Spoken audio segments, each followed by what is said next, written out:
Now US presidential election में हाल ही में कुछ ऐसा हुआ है जो किसी ने भी एंटिसिपेट नहीं किया था। देखिए, डोनाल्ड ट्रंप का जो कॉन्फिडेंस है, जिस तरीके से आगे बढ़ रहे थे, जिस तरीके से कुछ महीने पहले इन्होंने जो बाइडेन को डिबेट में हरा दिया था, लोग मान के चल रहे थे कि कमला हैरिस को भी ये आराम से हरा ही देंगे। और आपको याद होना चाहिए, जो बाइडेन को ट्रंप ने इस तरीके से डिबेट में हराया था ना, कि पूरी दुनिया ने यह कहा था कि ट्रंप हैज डिस्ट्रॉयड बाइडेन। और इसका रीजन यही है क्योंकि बाइडेन को इस डिबेट के बाद अपना नाम यूएस प्रेसिडेंशियल रेस से हटाना पड़ा और बाइडेन की जगह ले ली इनकी ही वाइस प्रेसिडेंट कमला हैरिस ने।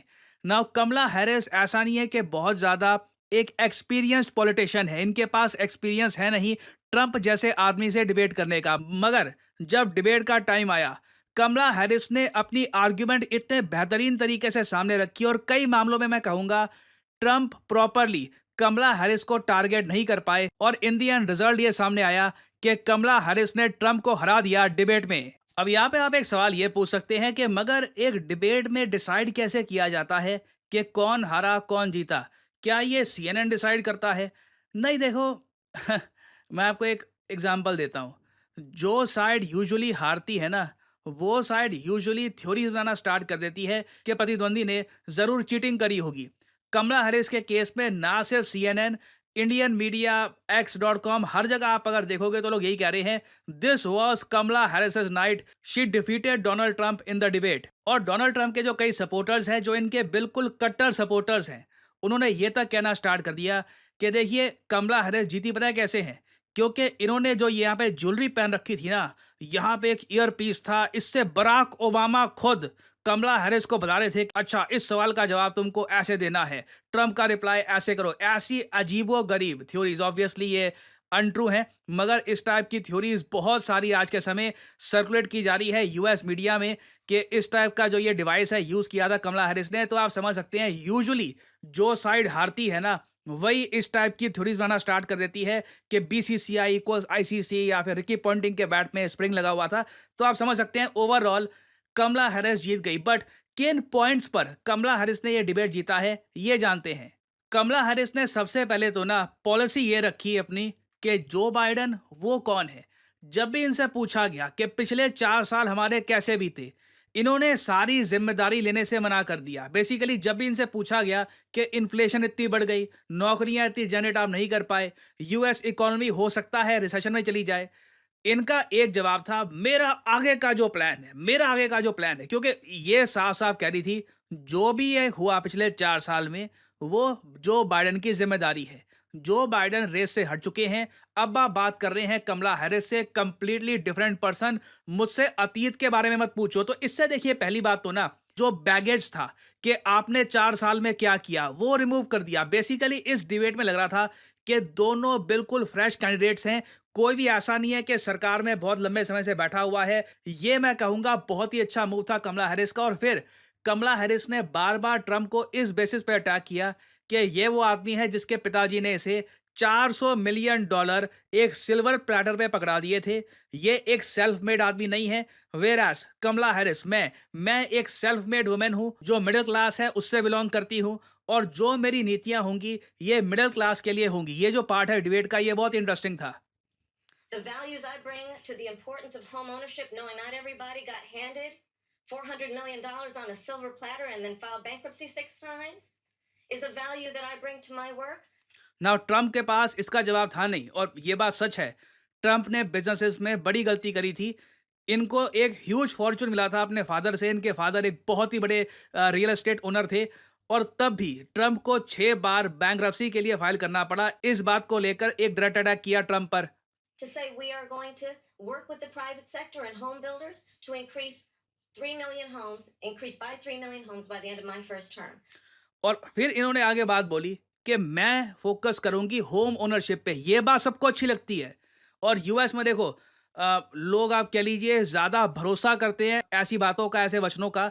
क्योंकि जब यहाँ पे लीडर्स कहते हैं कि मैं हर साल 3 मिलियन घर, मतलब 30 लाख घर और बनाऊंगी, तो मतलब बहुत सारे लोगों को खुद का घर मिलेगा।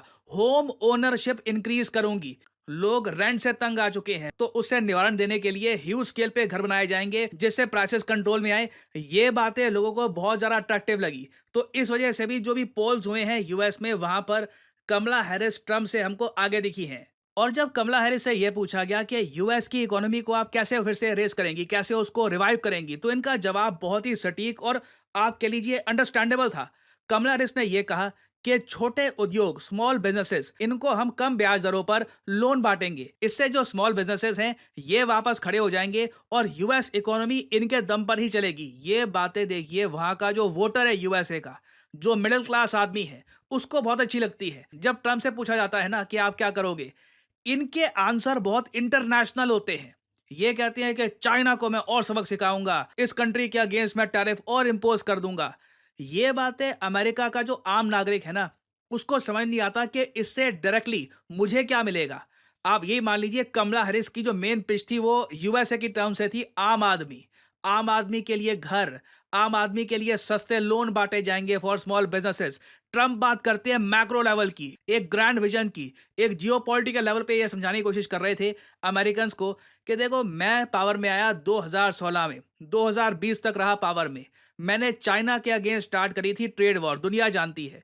और ट्रम्प का ये कहना था कि जो ये ट्रेड वॉर मैंने स्टार्ट करी थी, बाइडन ने इस ट्रेड वॉर को खत्म नहीं किया। जो बाइडन के टाइम में भी यूएसए ने जो टैरिफ लगा रखे थे चाइना पर ट्रम्प के जमाने के, वो लगे रहे। और इसका रीजन यही है क्योंकि अमेरिकन को इससे काफी बेनिफिट हो रहा था। बट बात यही आती है कौन से अमेरिकन को, जो बहुत ज्यादा अमीर कंपनियां हैं यूएस में, उनको बिल्कुल बेनिफिट मिल रहा था इससे। बट आम आदमी का यहां पर क्या हुआ, तो अगेन ट्रम्प को यहां पर ना कुछ बोलना चाहिए था कि मैं आम आदमी के लिए ये करूंगा। और इन दी एंड आज के समय इलेक्शन यही चीज जितवाती है, कौन कितना पॉपुलिस्ट है। आम आदमी को, middle class, lower middle class, उनको कौन सपोर्ट करने की बात करता है, उनके लिए कौन क्या करने को तैयार है। और फिर देखिए कमला हैरिस के पास एक बहुत ही बड़ा हथियार है ट्रम्प के अगेंस्ट, ये है अबॉर्शन बैन। इस डिबेट के दौरान कमला हैरिस ने ओपनली ये कहा कि ट्रम्प पावर में आते ही ये यूएसए में कई जगह अबॉर्शन को बैन कर देंगे, क्योंकि इनका जो वोटर बेस है बहुत ज्यादा रूढ़िवादी है। काफी जो ऑर्थोडॉक्स क्रिश्चियंस हैं वो सपोर्ट करते हैं ट्रम्प को, वो चाहते हैं कि अबॉर्शन हो ही ना। हर जो जान है, हर जीवन को बिल्कुल इस दुनिया में आने का हक है, तो अबॉर्शन बैन होना चाहिए। नाउ ट्रम्प ने ना इसके जवाब में ये कहा कि इसको लेकर इन्होंने कोई भी विचार बनाया नहीं है। कुछ इलाकों में हो सकता है कि ये अबॉर्शन बैन अलाउ करे, कुछ इलाकों में ना अलाउ करे। और आप सोच कर देखो, अबॉर्शन बैन करना, इससे ट्रम्प ना अपने आप जो 50% वोटर बेस है यूएसए का, वुमेन वहां पर अपनी स्टैंडिंग काफी कम कर देते हैं। और महिलाओं के वोट्स देखिए वैसे भी ट्रम्प को काफी कम मिल रहे हैं, क्योंकि कमला हैरिस खुद महिला हैं, तो काफी सारे जो यूएस में महिला वोटर्स हैं वो कमला हैरिस को ही वोट करेंगी। उसके अलावा देखो यूएसए में आज के समय सबसे इन्फ्लुएंशियल फिगर कौन सी है, जो आप कह लीजिए जिनकी सबसे बड़ी फैन फॉलोइंग है, ये है टेलर स्विफ्ट। महिलाओं में स्पेशली मैं कहूंगा, इन्होंने ओपनली कमला हैरिस को एंडोर्स कर दिया, कहा कि आप कमला हैरिस को वोट करिए। तो इससे तो देखो ये बात पक्का है कि यूएसए की आधी आबादी का एक बड़ा चंक ये कमला हैरिस को वोट करने वाला है। अब घूम फिर के अगर ट्रम्प जीतते हैं ना, तो यही आप मान लीजिए ह्यूज स्केल पर जो मेन है यूएसए में, जो आदमी है, या तो यही वोट करेंगे या फिर जो क्रिश्चियन वुमेन है वहां पे, कंजर्वेटिव वुमेन, वो वोट करेंगी। अभी के लिए ट्रम्प का जीतना थोड़ा मुश्किल लग रहा है। हालांकि मैं ये कहूंगा, देखो अभी एक डिबेट हुआ है, इस इलेक्शंस में बहुत सी और डेवलपमेंट्स अभी होनी बाकी है।